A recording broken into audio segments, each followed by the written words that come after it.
প্রিয় BA third সেমিস্টারের ছাত্রছাত্রীরা, তোমাদের যাদের অনার্স রয়েছে, অনার্স পেপারে এডুকেশন রয়েছে এবং যারা জেনারেল পেপার নিয়ে এডুকেশন পড়ছো, তাদের জন্য আজকের এই ভিডিওটি অত্যন্ত গুরুত্বপূর্ণ হতে চলেছে। কারণ আজকের এই ভিডিওতে আমি তোমাদের যাদের অনার্স রয়েছে তাদের ডিএসসিসি 3 পেপার এবং যাদের জেনারেল রয়েছে তাদের এমডিসি 3 পেপার নিয়ে আলোচনা করব। তো তোমাদের পেপার রয়েছে গাইডেন্স অ্যান্ড কাউন্সেলিং, অনার্সের ডিএসসিসি 3 পেপার এবং এমডিসি 3 পেপারে তোমাদের রয়েছে গাইডেন্স এবং কাউন্সেলিং। তো এই সাবজেক্টটি থেকে আজকে আমি তোমাদের একদম লাস্ট মিনিটের ফুল সাজেশন আলোচনা করব। যে প্রশ্নগুলো বলবো সেগুলো ভালো করে যাও, একদম এখান থেকে কোশ্চেন কমন পাবে। আর এর চেয়ে কম সাজেশান হয় না, একদম বাছাই করে প্রশ্নগুলো বলে দেবো। প্রত্যেকটা চ্যাপ্টার থেকে 2 করে 10, 2 করে 5 বা 3টে করে 5 তোমরা কিন্তু পড়তে হবে। তো মোট তোমাদের 10 নম্বরের 6টি প্রশ্ন, 5 নম্বরের 9টি প্রশ্ন পড়লেই তোমরা পেয়ে যাবে কমন 3টে 10 এবং 4টে 5 নম্বর।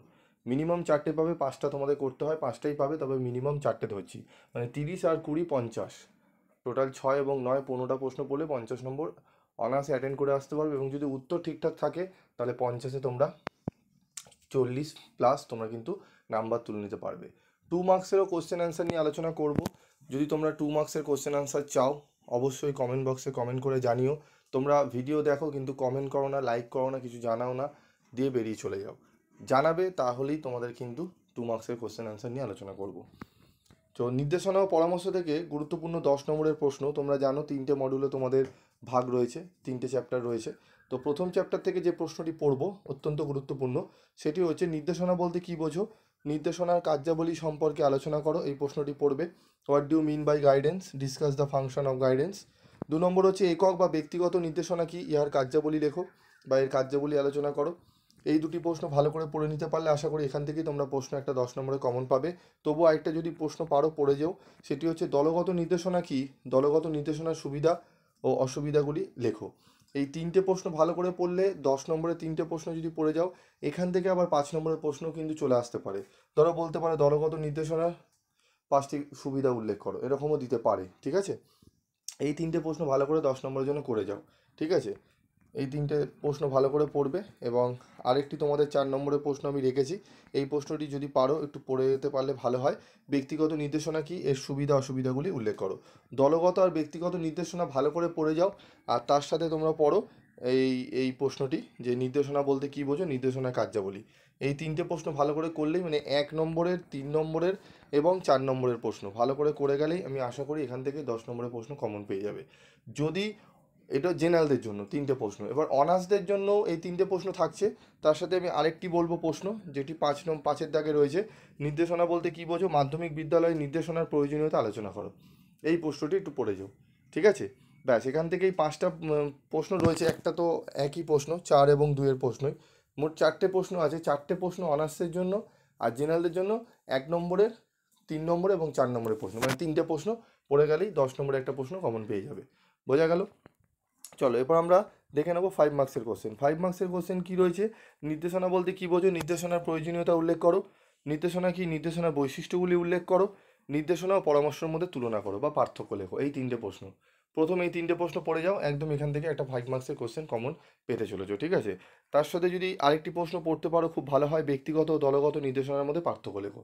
একদম বাছাই করা প্রশ্ন, এর চেয়ে কম সাজেশন কোনো জায়গায় তোমরা পাবে না। আমি অনেক কম করে দিচ্ছি, হ্যাঁ এবার হয়তো এই সাজেশনগুলো আরও কেউ এখান থেকে বাছাবাছি কাটছাট করে তোমাদের দেবে, সেটা আলাদা ব্যাপার। আমি তোমাদের প্রথম থেকেই কিন্তু কম সাজেশন দিয়ে আসছি, তোমরা জানো ভালো মতো। ঠিক আছে, প্রশ্নগুলো পড়ে যাও, অনেকটাই উপকৃত হবে।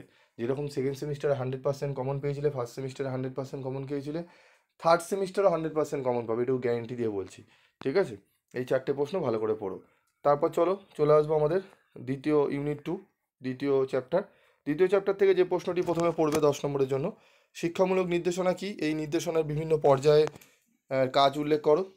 2 নম্বর হচ্ছে বৃত্তিমূলক নির্দেশনা কি, এর উপযোগিতা বা কার্যাবলী আলোচনা করো। এই প্রশ্নটি পড়বে। 3 হচ্ছে ব্যক্তিগত নির্দেশনা কি, ব্যক্তিগত নির্দেশনার কার্যাবলী সম্পর্কে আলোচনা করো। এই 3টে প্রশ্ন ভালো করে পড়ো। এই 3টে প্রশ্ন পড়লে এখান থেকে একটি 10 এবং একটি 5 নম্বরের প্রশ্ন কমন পাবে। তবু আমি তোমাদের 5 নম্বরের প্রশ্ন আলাদা করে বলে দিচ্ছি। ঠিক আছে, এই 3টে প্রশ্ন ভালো করে রেডি করো। তারপর দেখো আমাদের রয়েছে আরও 5 নম্বরের প্রশ্ন দুটি দেখে নাও।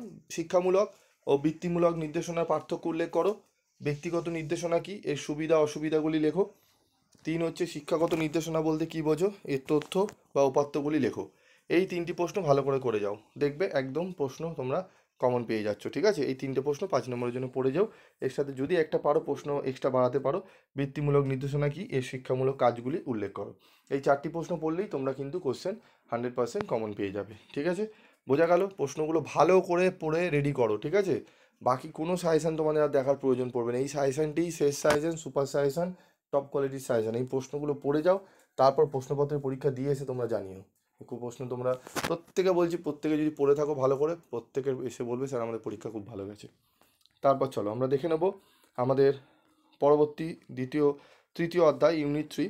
ইউনিট 3 থেকে যে প্রশ্নগুলো আসবে, প্রথম প্রশ্ন যেটি পড়তে হবে, পরামর্শদান কি। ঠিক আছে, কাউন্সিলিং কি, এর বৈশিষ্ট্য লেখো। প্রত্যক্ষ ও অপ্রত্যক্ষ পরামর্শদানের পার্থক্য লেখো, এই প্রশ্নটি গুরুত্বপূর্ণ। 2 নম্বর হচ্ছে দলগত পরামর্শদান কি, দলগত পরামর্শদানের উপযোগিতাগুলি আলোচনা করো, এই প্রশ্নটি গুরুত্বপূর্ণ। ব্যক্তিগত পরামর্শদান কি, ব্যক্তিগত পরামর্শদানের গুরুত্ব বা সুবিধা অসুবিধাগুলি লেখো। এই 3টি প্রশ্ন খুব ভালো করে করতে পারলে এখান থেকে তোমরা কিন্তু প্রশ্ন কমন পেয়ে যাচ্ছ। ঠিক আছে, এই 3টে প্রশ্ন ভালো করে তোমরা রেডি করো। ওকে, এরপর আমাদের এখান থেকে 5 নম্বরে এই 10 নম্বরে এই 3টি প্রশ্ন পড়বো।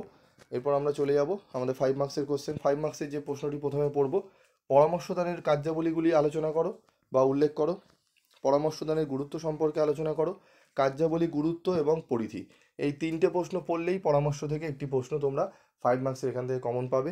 তবু এখান থেকে আরও 2টি প্রশ্ন একটু পড়া দরকার, যদি পারো পড়ে যেও। কী প্রশ্ন রয়েছে, প্রত্যক্ষ পরামর্শ কি, এর সুবিধা অসুবিধাগুলি লেখো, এই প্রশ্নটি ভালো করে পড়বে।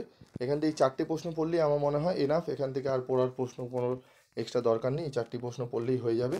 যদি তোমাদের সম্ভব হয় আরও বড় প্রশ্ন তো পড়ে নিয়েছো, সেটি পড়লেই হবে। মানে 5 নম্বর এখান থেকে 4টি এবং 3টি, তাহলে প্রত্যেকটা চ্যাপ্টার থেকে আমি তোমাদের দেখলে 3টে চ্যাপ্টার থেকে 10 নম্বরের মিনিমাম 2টো করে বলেছি, 2টো থেকে 3টে, আর 5 নম্বরে কিন্তু 3টে, মানে 9টা করে 18টা। ঠিক আছে, 18টা প্রশ্ন হচ্ছে না এইখানে, আমি যেরকম 2টো 10 নম্বরে বলেছি। তো অনার্সের ক্ষেত্রে 9টা 10 নম্বরের এবং 9টা 5 নম্বরের প্রশ্ন পড়লেই তোমরা কোশ্চেন কমন পেয়ে যাবে। জেনারেলদের জন্য 10 নম্বরের 7টি এবং 5 নম্বরে 9টি প্রশ্ন পড়লেই কমন পেয়ে যাচ্ছ। ঠিক আছে, তো এই প্রশ্নগুলো ভালো করে পড়ো, দেখবে অনেক অনেক উপকৃত হবে। এবং তোমাদের যদি উত্তরও দরকার পড়ে এই সাবজেক্টে, স্টাডি মেটেরিয়াল তো রেডি করা রয়েছেই, তোমরা স্টাডি মেটেরিয়াল সংগ্রহ করে নাও, তোমাদের ডিসকাউন্ট দেওয়া হচ্ছে, তোমরা অনেক কম রেমুনারেশনে তোমরা পেয়ে যাবে। এবং 2 নম্বরে যদি কোশ্চেন অ্যান্সার চাও, কমেন্টস করে জানাও। আজকের মতো ভিডিওটি শেষ করলাম।